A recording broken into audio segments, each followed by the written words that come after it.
اللهم صل على سيدنا محمد وعلى آل سيدنا محمد وبارك وسلم عليه خاموش اللهم صل على سيدنا محمد وعلى آل سيدنا محمد وبارك وسلم عليه.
ادھر دیکھنا چاہیے نا.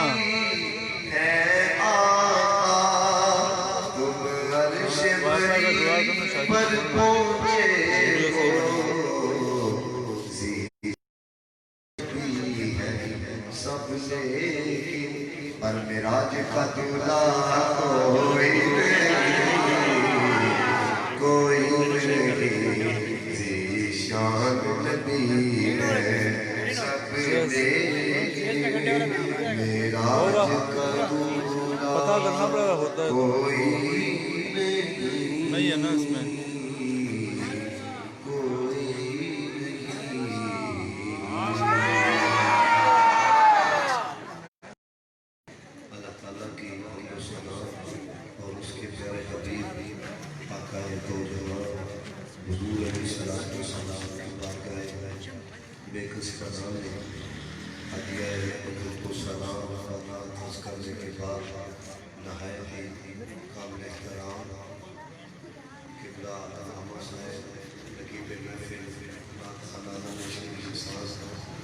لائیو ویڈیو چل رہی عزت کے لائق جناب سید حسن شاہ صاحب جو مسلسل رابطے میں رہے اور جن کی وجہ سے یہاں پہ آنا نصیب ہوا. میں دعا دوں کہ اللہ تعالیٰ بانیان کا محفل کو سجانا اور ہمارا یہاں آنا اپنی بارگاہ میں قبول و منظور فرمائے. یہ بات یاد رکھیے گا، ہمارے شہر سیاست کی بڑی روحانی شخصیت ہوئے ہیں حضرت قبلہ نذیر حسین شاہ صاحب رحمۃ اللہ تعالیٰ علیہ. تو یہ بندہ وہ ہے کہ جان ان لمحات کے اندر نکلی کہ ممبر رسول پہ بیٹھے ہوئے تھے اور لبوں پہ جناب محمد مصطفیٰ کا نام تھا. سبحان اللہ. سوشل میڈیا کے اوپر بھی ان کی ویڈیو موجود ہے. تو آپ فرمایا کرتے تھے، فرمایا جب بھی کوئی محفل سجاؤ نا تو محفل 3 ہاتھ سے خالی نہیں ہونی چاہیے. جب بھی کوئی پروگرام سجاؤ 3 ہاتھ سے خالی نہ ہوگا. نمبر 1 کہ آپ کی محفل علمی ہوگی، نمبر 2 روحانی ہوگی، نمبر 3 فکری ہوگی. کیونکہ آپ نے دیکھا ہوگا کہ اب محافل کے اندر اکثر یہی ہوتا ہے کہ جناب ہاتھ اٹھایا جائے، یہ کیا جائے، وہ کیا جائے. یہ بات یاد رکھیے گا کہ پڑھنے والے کو آپ جتنی مرضی داد دیں نہ آپ کو کچھ حاصل ہوگا اور نہ ہی جس کو آپ داد دے رہے ہیں اس کو کچھ حاصل ہوگا. کیونکہ وجہ یہ ہے کہ آپ کو داد دینے کے لیے مجبور کیا جاتا ہے. یہ داد اور ہوتی ہے، یہ مجبوراً کوئی کام کروانا ہی اور ہوتا ہے. لیکن دوستو عشق کے ساتھ کوئی کام کرنا اور ہوتا ہے، محبت کے ساتھ کام کرنا اور ہوتا ہے. تو میرا یہ مزاج نہیں ہے کہ میں آپ کو یعنی کہ گفتگو کے دوران یہ کہوں گا کہو سبحان اللہ یا ہاتھوں کو اٹھایا جائے. لیکن یہ ضرور کہوں گا کہ اگر کوئی بات آپ کے دل تک پہنچے، آپ کے دامن میں آئے تو اپنی محبت کا اظہار مجھے داد کی نیت سے سبحان اللہ نہیں بلکہ ذکر اللہ کی نیت سے سبحان اللہ کہیں گے تو پھر اللہ تعالیٰ اتنا کرم فرمائے گا کہ سبحان اللہ کا معنی یہ ہے کہ اللہ پاک ہے. تو جب اس کو پاک کہو گے وہ اتنا کرم فرمائے گا، تمہارے ظاہر کو بھی پاک کرے گا، تمہارے باطن کو بھی پاک کرے گا. تو قرآن مجید فرقان حمید کی ایک آیت مقدسہ میں نے پڑھی ہے، اس کے اندر اللہ تعالیٰ نے اپنے بندوں کو ایک حکم ارشاد فرمایا ہے. وہ حکم کیا ہے؟ فرمایا فَاذْكُرُوا آلَاءَ اللَّهِ. فرمایا اے بندو میری نعمتوں کو یاد کیا کرو، میری نعمتوں کا تذکرہ کیا کرو، میری نعمتوں کا ذکر کیا کرو. یہ کس کا حکم ہے؟ سب بولو اللہ کا. کس کا حکم ہے؟ اللہ کا. اور کس کو ہے؟ بندوں کو ہے. تو دوستان محترم، آج جس پرفتن دور میں ہم زندگی گزار رہے ہیں، کسی بھی عمل کے مقابلے میں پہلے یہی دیکھا جاتا ہے مجھے ملے گا کیا. یا آپ دیکھیں نا مقامی سطح کے اوپر بھی کوئی پڑھنے والا ہو نا تو اس نے پڑھنے کے لیے آنا ہو. تو اب یہاں تک ذیلی سطح چلے گئی ہے تو پہلے یہ کہا جاتا ہے لفافہ کتنا ہوگا ہے کہ خدمت کتنی ہوگی. تو دوستان محترم، کسی بھی عمل سے پہلے اب یہ دیکھا جاتا ہے کہ ملے گا کیا. وہ لوگ اور تھے جو یہ نہیں دیکھتے تھے کہ ملے گا کیا، بلکہ ان کی نیت یہ ہوتی تھی ذکر یار ہونا چاہیے، ذکر پروردگار ہونا چاہیے. یقین کرو ہے اب کیوں نہیں جناب یہ 4-4 6-6 گھنٹے کے پروگرام ہوتے ہیں تو آنے والوں کا نام کیوں نہیں چڑھتا؟ اس کی وجہ یہ ہوتی ہے کہ جو گفتگو کرنے والا ہوتا ہے، جو پڑھنے والا ہوتا ہے، جو وہ کہہ رہا ہوتا ہے اس پر اس کا اپنا بھی عمل نہیں ہوتا. میں اعلیٰ حضرت فاضل بریلوی علیہ رحمہ کا ایک شعر پڑھتا ہوں، دیکھو کتنا پڑھا جاتا ہے. اعلیٰ حضرت نے یہ کہا دل ہے وہ دل جو تیری یاد سے معمور رہا، سر ہے وہ سر جو تیرے قدموں پہ قربان گیا. یعنی کہ پڑھنے والا یہ کہے کہ یار دل وہی دل ہے جو دل مصطفیٰ کی یاد سے معمور رہے، سر وہی سر ہے جو رسول اللہ کے قدموں پہ قربان ہو جائے. تو دوستو اگر اس کے دل کے اندر دنیا کا پیار ہو اور اس کا سر غیروں کے آگے جھکے تو مجھے بتاؤ وہ دو نمبری کر رہا ہے کہ نہیں کر رہا؟ وہ جو کہہ رہا ہے اس کے برخلاف کر رہا ہے کہ نہیں کر رہا؟ خدا کی عزت کی قسم، جس کے اندر مدینے والے کا پیار ہوتا ہے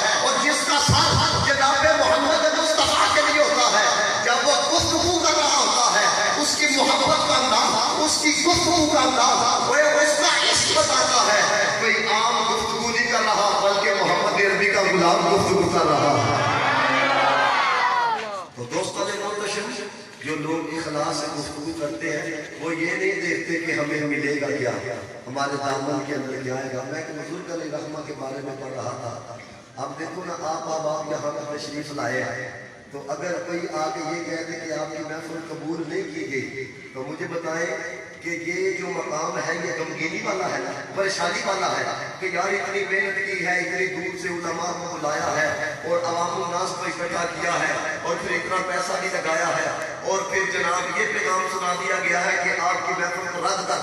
تو تم نے کہ دل کے اندر آتا تو ہے نا. تو میں ایک بزرگ یہ گفتگو توجہ سے سنیے گا, ایک بزرگ علیہ رحمہ کے بارے میں پڑھا تھا. کافی سال تک وہ اللہ کی عبادت کرتے رہے تو اللہ تعالیٰ نے ایک فرشتے کو بھیجا, فرمایا جا کے اس کو کہو کہ تمہاری عبادت کو رد کر دیا گیا ہے.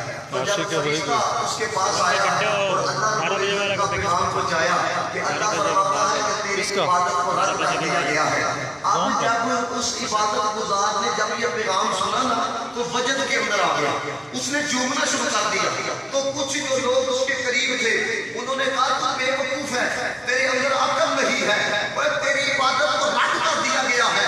ہونا تو یہ چاہیے کہ تو اللہ تعالیٰ کی بارگاہ کے اندر گر کر آئے کہ مولا مجھ سے کون سی برائی ہو گئی ہے, کون سی نافرمانی ہو گئی ہے, کون سا گناہ ہو گیا ہے جس کی وجہ سے میری عبادت کو رد کر دیا گیا ہے.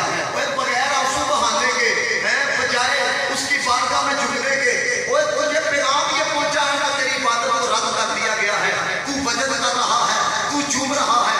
اب اس بزرگ کا جواب سننا کے لیے میں ٹھنڈ پڑے گی. دیکھو عشق والوں کے انداز بکرے ہوتے ہیں. اب جنہوں نے اعتراض یہ کیا نا کہ مقام تو آنسو بہانے والا ہے, تو وجد کر رہا ہے, تو چوم رہا ہے, تو وہ بزرگ کہنے لگے یار اس بات کو چھوڑ, عبادت قبول ہوئی ہے کہ نہیں ہوئی, وہ میرے یار کا پیغام تو آیا ہے. اس بات کو چھوڑ کے عبادت قبول ہوئی ہے کہ نہیں ہوئی, وہ اس کا پیغام تو آیا ہے. تو دوستو عشق والوں کے انداز بکھرے ہوتے ہیں, وہ یہ نہیں دیکھتے کہ جناب کتنا ملے گا ہے, کیا حاصل ہوگا. خدا کی عزت کی قسم جو رسول اللہ علیہ السلام کی بارگاہ میں جب ان کے ذکر کی محفل میں جناب محمد مصطفیٰ کے لیے آتا ہے تو حضور اتنا نوازتے ہیں. وہ بڑے کمال کے جملے رضوی صاحب پڑھتے ہیں نا کہ کون کہتا ہے کہ ہے محدود, ارے لوگوں کی باتوں پہ نہ جا اور بھی کچھ مانگ, دے سکتے ہیں کیا کچھ کہ وہ کچھ دے نہیں سکتے, یہ بات اگر ذرا ہوش میں آ اور بھی کچھ مانگ. یہ سرکار کا در ہے در شاہ تو نہیں, جو مانگ لیا سو مانگ لیا اور بھی کچھ مانگ. اس در پہ حال ہوا حسن طلب کا, جو لی میری بھر بھر کے کہا اور بھی کچھ مانگ. جو لی میری تنگ تھی کیا مانگتا ان سے, وہ کہتے رہے مانگ ذرا اور بھی کچھ مانگ. کیونکہ جہاں سے وہ گزرے کرم ہی کرتے گئے, کسی نے مانگا یا نہ مانگا وہ جھولی بھرتے گئے. تو دوستان محتشم یہ آیت کریمہ کے مفہوم بیان کرنے سے پہلے کچھ آپ کے مزاج کو بیان کر رہا ہوں تاکہ آپ کو پتہ چلے کہ گفتگو کا انداز کیسا ہوگا. تو اللہ پاک نے ایک حکم ارشاد فرمایا فَاذْكُرُوا آلَاءَ اللَّهِ, فرمایا میرے بندوں میری نعمتوں کو یاد کیا کرو, ان کا تذکرہ کیا کرو. تو اب اللہ نے حکم یہ ارشاد فرمایا میری نعمتوں کو یاد کیا کرو, تذکرہ کیا کرو. تو پھر دل کے اندر آتا تو ہے اگر اللہ کے حکم پر عمل کریں گے تو اللہ تعالیٰ عطا کیا کرے گا, آتا تو ہے نا. تو دوستان محتشم بندہ ویسے بھی اگر کسی کی کوئی بات مان لے نا, یعنی شریعت استاد کی مان لے تو استاد جتنے جوگا ہوتا ہے کچھ نہ کچھ دے دیتا ہے. مرید پیر کی مان لے تو پیر جتنے جوگا ہوتا ہے تو وہ اپنی طرف سے کچھ نہ کچھ دے دیتا ہے. یہ خالق کائنات کی بات ہے, یہ مالک کائنات کا حکم ہے. اللہ فرماتا ہے فَاذْكُرُوا آلَاءَ اللَّهِ, میری نعمتوں کو یاد کیا کرو, میری نعمتوں کا تذکرہ کیا کرو. مولا اگر تیرے حکم پہ عمل کریں گے تو تو عطا کیا کرے گا. اللہ فرماتا ہے لَعَلَّكُمْ تُفْلِحُونَ, فرمایا اگر ہماری مانے گا تو تیری دنیا بھی سنوار دیں گے, تیری آخرت بھی سنوار دیں گے. دنیا بھی سنواریں گے, آخرت بھی سنواریں گے. یہاں پر اہل علم موجود ہے, علماء لغت نے بڑا سوچ کلام کیا. وہ کہتے ہیں یہ جو اللہ پاک نے ارشاد فرمایا نا کہ فَاذْكُرُوا آلَاءَ اللَّهِ لَعَلَّكُمْ تُفْلِحُونَ, یہ جو لفظ تفلحون ہے نا پوری عربی زبان کے اندر، پوری عربی لینگویج کے اندر دونوں جہانوں کی کامیابی پر دلالت کرنے والا تفلیحون سے بہتر لفظ کوئی نہیں.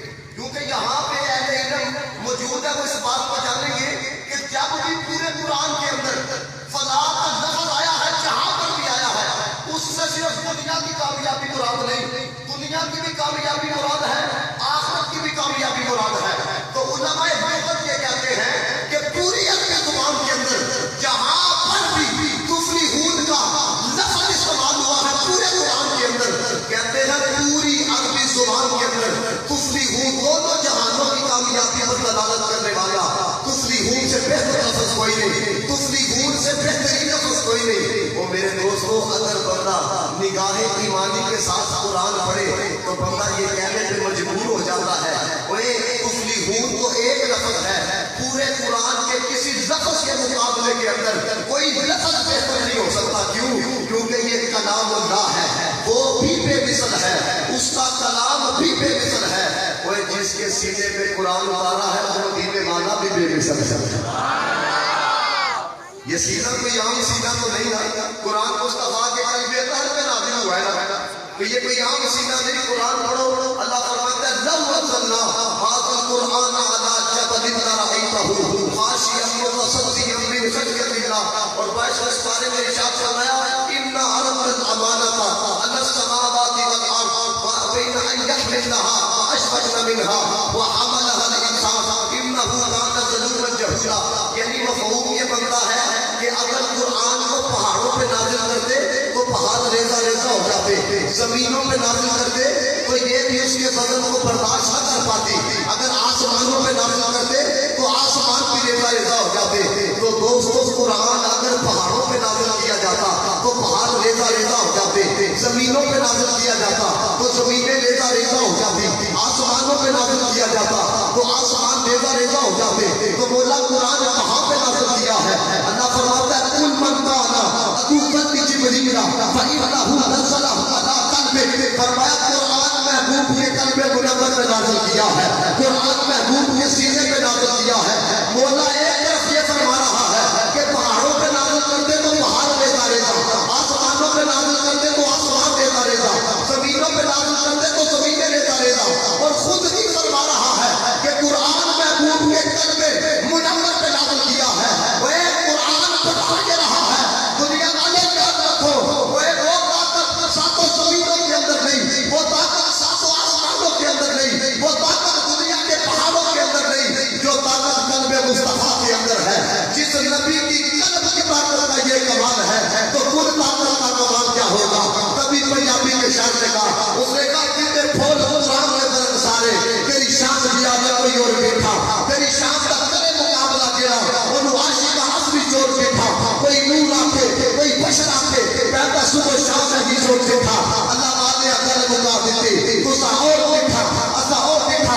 اگر احمد رضا کی بولی کے اندر بولو تو احمد رضا نے کہا اللہ کی سرکار پہ قدم شان ہے یہ انسان نہیں، انسان وہ انسان ہے یہ. قرآن کو بتاتا ہے ایمان ایمان یہ کہتا ہے میری جان ہے یہ. اور احمد رضا نے بتایا وہ یہ کسی عام کا ذکر نہیں، یہ محمد مصطفیٰ کا ذکر ہے. اور محمد مصطفیٰ کون ہے؟ سب سے اولا ہو والا ہمارا نبی، سب سے والا ہو والا ہمارا نبی، اپنے مولا کا پیارا ہمارا نبی، دونوں عالم کا دولا ہمارا نبی. اور جملے دیکھو، ملک کون ہے میرے انبیاء تاجداروں کا آقا ہمارا نبی، جس کے قدموں کا گوبر ہے آب حیات ہے وہ جان وسیفہ ہمارا نبی، جس کی دو بوند ہے کوثر و سلسبی ہے وہ رحمت کا دریا ہمارا نبی. کیا خبر کے تارے کھلے چل رہے پر نہ ڈوبے نہ ڈوبا ہمارا نبی. سارے اونچوں میں اونچا سمجھیے جسے، اس اونچے سے اونچا ہمارا نبی. سارے اچھوں میں اچھا سمجھیے جسے، اس اچھے سے اچھا ہمارا نبی. انبیاء سے احکم کرو مالکو، کیا نبی ہے تمہارا ہمارا نبی. غمزدوں کو رضا، غمزدوں کو رضا، مستدیجے کے ہے غمزدوں کا سہارا ہمارا نبی. کون دیتا ہے، کون دیتا ہے دینے کو منہ چاہیے، دینے والا ہے سچا.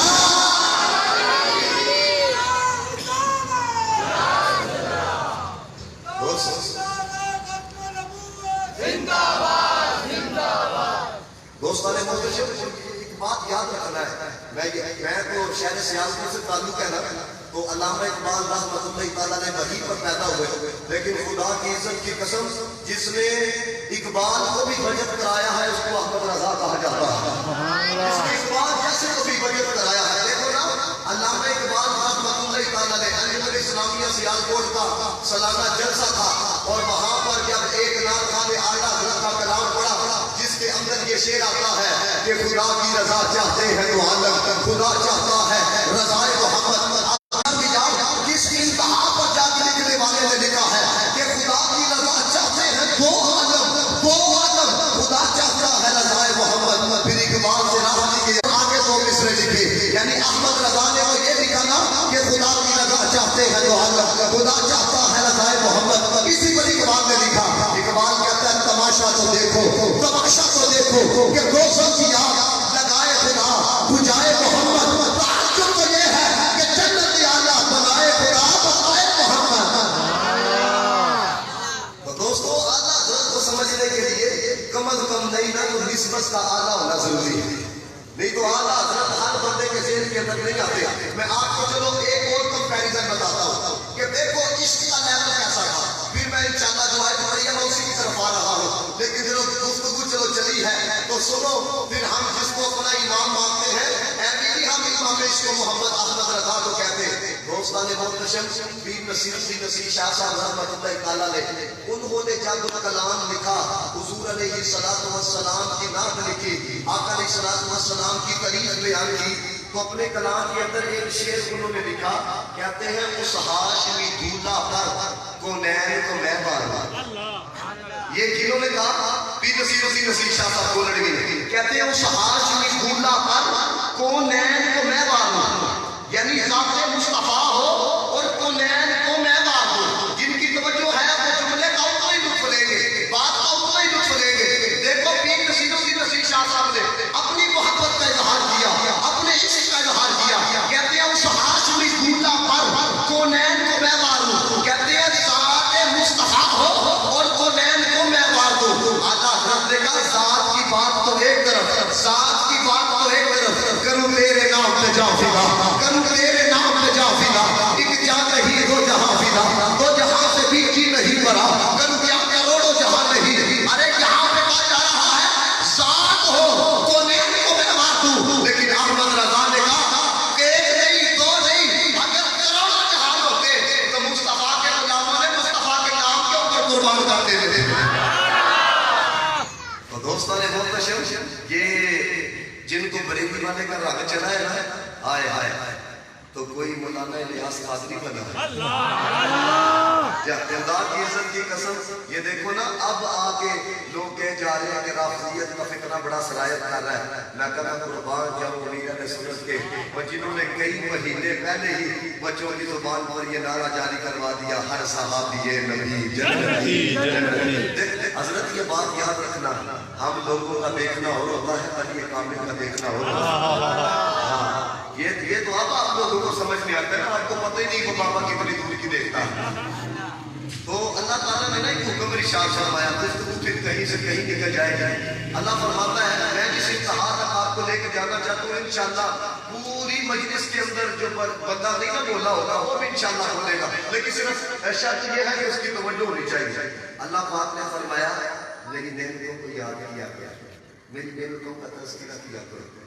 تو دوستان محتشم اب ایک دو نعمت ہو تو چلو بندہ ذکر بھی کرتا ہے، ایک دو پانچ چھ ہو 20 30 ہو، وہ خود فرماتا ہے وَإِن تَعُدُّوا نِعْمَتَ اللَّهِ لَا تُحْصُوهَا۔ وہ اگر تم میری نعمتوں کو شمار کرنا چاہو گے تو شمار نہیں کر سکتے۔ کتنی دیر ہو گیا قرآن جو نازل ہوئے، آج تک کسی بڑے سے بڑے سائنسدان نے یہ دعویٰ کیا کہ میں نے اللہ تعالیٰ کی نعمتوں کو شمار کر لیا؟ سارے بولے نہیں وہ کر پایا، کیوں؟ کیونکہ اس کی جو نعمتیں ہیں انکاؤنٹیبل ہے، گنتی کے اندر نہیں آ سکتی، شمار کے اندر نہیں آ سکتی۔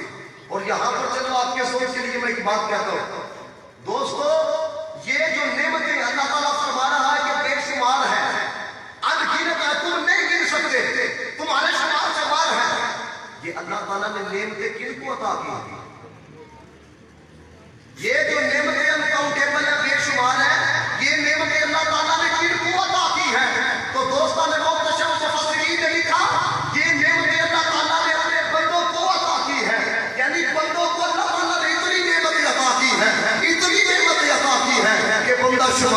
آ سکتا، بندے کی گنتی کے اندر نہیں آ سکتے.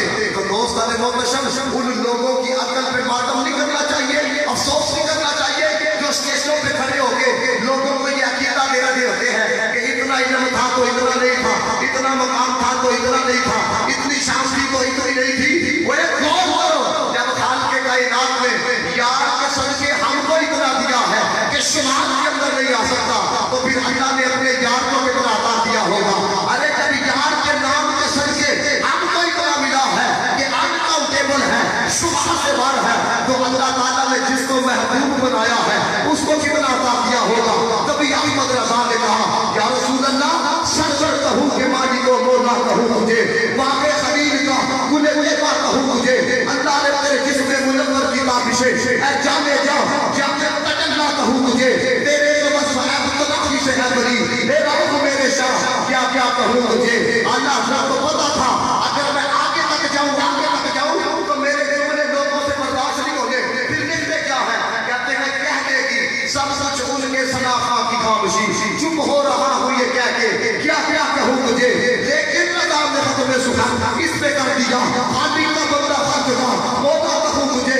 میرے کراچی والوں، خدا کی عزت کی قسم، میں نے اپنی زندگی میں اس انتہا تک کسی کو لکھتے ہوئے نہیں دیکھا، اس انتہا تک کسی کو جاتے ہوئے نہیں دیکھا، اس انتہا تک احمد رضا گیا ہے. ارے احمد رضا نے کہا تمہارا اپنا نظریہ ہوگا، تمہارا اپنا عقیدہ ہوگا، لیکن میرا عقیدہ یہ ہے میں تو مالک ہی کہوں گا، میں تو مالک ہی کہوں گا کہ وہ مالک کے حبیب یعنی محبوب و محب میں نہیں میرا تیرا. وہ جس سے پیار ہو جاتا ہے، جس سے محبت ہو جاتی ہے، محب یہ نہیں کہتا کہ محبوبہ یہ شے میری ہے، یہ تیری ہے، یہ شے میری ہے، یہ کہنا.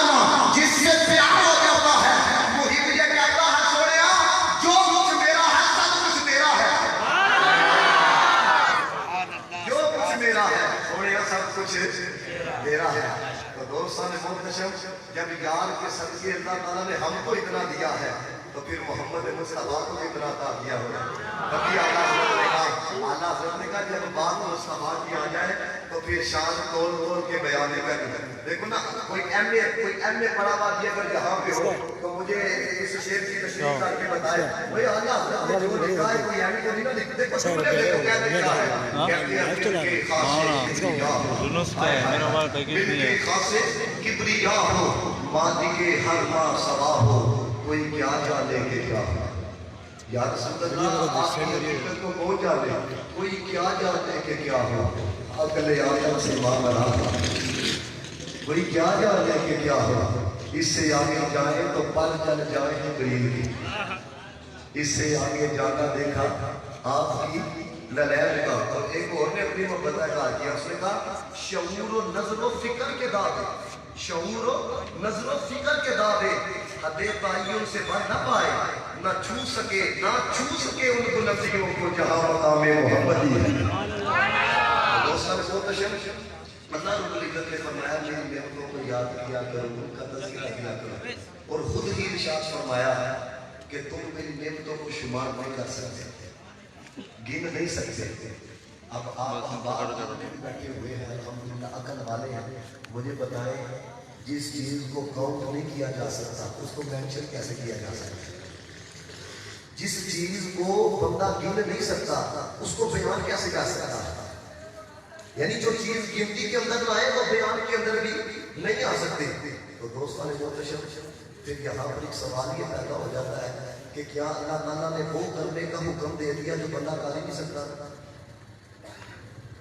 دیکھو نا، وہ فرماتا ہے میری نعمتوں کا تذکرہ کرو، اور دوسرے مقام پہ فرماتا ہے تم میری نعمتوں کو شمار نہیں کر سکتے.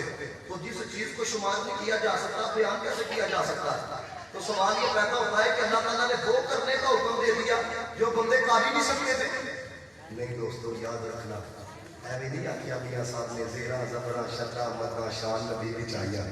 ہاں، جہاں پہ ہم جیسے پھنس جاتے ہیں نا تو پیر میرے نشاد صاحب جیسے رستہ بتاتے ہیں، احمد رضا جیسے رستہ بتاتے ہیں، امام فخر الدین رازی جیسے رستہ بتاتے ہیں.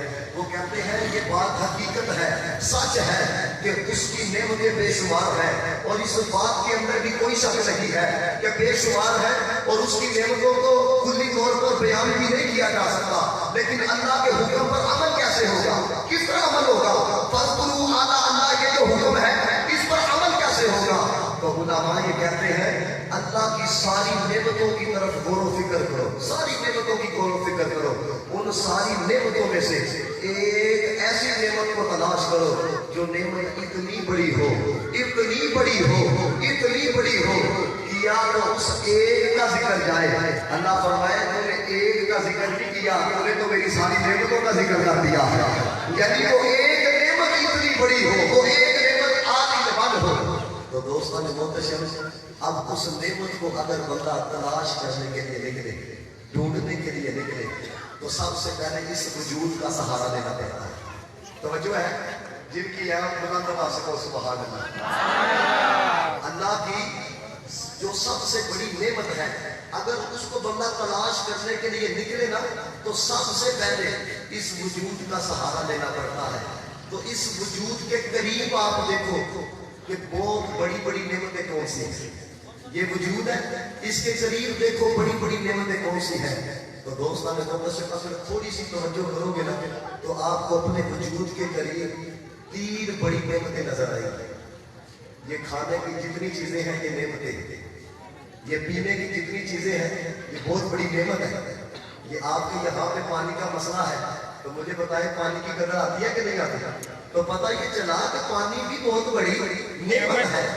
یہ جو لباس پہنا ہوا ہے یہ بھی بہت بڑی نعمت ہے۔ تو دوستو یہ کھانے کی چیزیں بھی نعمت ہیں، پینے کی چیزیں بھی نعمت ہیں، پہننے کی چیزیں بھی نعمت ہیں۔ وہ یہ جو 3 بڑی نعمتیں ہیں یہ کس کی وجہ سے مل رہی ہیں؟ یہ نعمتیں کس کی وجہ سے مل رہی ہیں؟ تو دوستان محتشم جواب یہ ہے کہ یہ نعمتیں ہم کو ہم کے وجود کی وجہ سے مل رہی ہیں۔ وجود ہے تو نعمتیں ہیں نا، تو ساری نعمتیں ہم کو وجود کی وجہ سے مل رہی ہیں۔ یعنی وجود اتنی بڑی نعمت ہے، اتنی بڑی نعمت ہے کہ جتنی نعمتیں مل رہی ہیں اس وجود کی وجہ سے مل رہی ہیں۔ تو دوستوں پھر ساری نعمتیں اس وجود کی وجہ سے مل رہی ہیں، تو پھر سوال یہ پیدا ہوتا ہے یہ وجود کس کی وجہ سے ملا؟ یہ وجود کس کی وجہ سے ملا ہے؟ تو دوستو آسان سا جواب یہ ہے کہ یہ وجود والدین کی وجہ سے ملا ہے۔ یار جو دنیا کے اندر آئے نا تو آپ آئے ہیں، پہلے آپ کے والدین ہیں پھر آپ ہیں، یعنی یہ وجود کن کی وجہ سے ملا؟ سارے بولو، والدین کی وجہ سے۔ تو سوال یہ پیدا ہوتا ہے والدین کو وجود کس کی وجہ سے ملا؟ ان کے والدین کی وجہ سے۔ تو ان کے والدین کو وجود کس کی وجہ سے ملا؟ ان کے والدین کی وجہ سے۔ تو یہ سلسلہ اگر چلتا رہے تو کہاں پہ جا کے انتہا کو پہنچتا ہے؟ جہاں سے بشریت کی ابتدا ہوئی ہے، یعنی حضرت آدم علیہ السلام تک جا کے یہ سلسلہ اپنے انتہا کو پہنچتا ہے۔ یعنی یہ جو سارا سلسلہ نسب ہے یہ حضرت آدم سے چلا ہے، بشریت کی ابتدا حضرت آدم علیہ السلام سے ہوئی ہے۔ اب پچھلی گفتگو کو میں ملانے لگا ہوں، ساری نعمتیں وجود کی وجہ سے ملی ہے۔ یہ وجود والدین کی وجہ سے ملا ہے، اور صاحب کے والدین کا وجود حضرت آدم علیہ السلام کی وجہ سے ہے۔ یہ جملے کی طرف توجہ فرمانا، ساری نعمتیں وجود کی وجہ سے، وجود والدین کی وجہ سے، اور سب کے والدین کا وجود حضرت آدم کی وجہ سے ہے۔ اور جب سب کا وجود حضرت آدم کی وجہ سے ہے تو مولا یہ بتا آدم کا وجود کس کی وجہ سے ہے؟ سب کا وجود آدم کی وجہ سے ہے، تو آدم کا وجود کس کی وجہ سے ہے؟ اللہ فرماتا ہے لولا محمد لما خلقت آدم، اگر محمد کو پیدا نہ فرمانا ہوتا تو ہم نے آدم کو بھی نہیں بنانا تھا، آدم کو بھی پیدا نہیں فرمانا تھا۔ تو پتہ یہ چلا کہ آدم کا وجود مصطفیٰ کی وجہ سے ہے، آدم کا وجود احمد مجتبیٰ کی وجہ سے ہے۔ تو دوستو اگر آدم کا وجود مصطفیٰ کی وجہ سے ہے تو ماننا پڑے گا قیامت تک جتنے بھی لوگ دنیا کے اندر آئیں گے وہ ان کا وجود ان کی وجہ سے نہیں ہے بلکہ مدینے والے کی وجہ سے ہے۔ یہ وجود کس کی وجہ سے؟ سب جناب محمد مصطفیٰ کی وجہ سے ہے۔ تو دوستان محتشم اب ذرا عزت رسول کی عظمت کے مسئلے کو سمجھ رہا۔ یہ ساری بحث میں نے کوئی آپ کو ایسے نہیں سنائی ہے، اس کی ایک وجہ ہے۔ اب ذرا عزت رسول کی عظمت کو سمجھیے گا کہ شریعت کیوں کہتی ہے، یہاں تک بات آپ سمجھ گئے کہ یہ وجود مصطفیٰ کی وجہ سے ہے۔